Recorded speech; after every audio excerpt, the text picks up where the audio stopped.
Nag-crave ang mga anak ko ng medyo manamis-namis na may kunting cheese, kaya ito ang naisipan kong lutuin. Una ay magpakulo ng evap kahit anong brand ay pwede, at isunod ang harina. Kung ano kadami ang nilagay mong evap ay ganon din kadami ang ilagay mong harina. At pag kumulo na ang nilagay mong evap, patayin mo lang ang apoy bago ilagay ang harina. At pagkatapos ay haluin lang ito ng mabuti para ma-well combine lahat. At kung ganito na siya ka-sticky ay pwede mo na siyang hanguin. Hi guys! Ano to?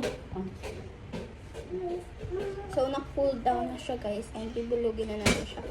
Naglagay ako ng mantika sa kamay para hindi medyo dumikit sa kamot. Ayan. Bibilog-bilugin na natin siya. Tapos, ilagyan natin siya ng cheese. At pagkatapos mabilog lahat, iprito lang ito hanggang sa mag-golden brown. At ginpaligid-ligid ko lang ito sa gatas na may asukal. At tinry din namin lagyan ng Milo na may asukal, pero mas masarap pa rin ang gatas na lang. Pero depende naman sa inyo kung anong gusto nyong ilagay.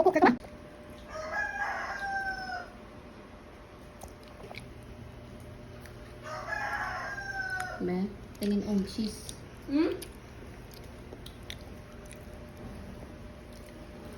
Sarap siya guys. Lucas. Yung mama ko ay cooker na.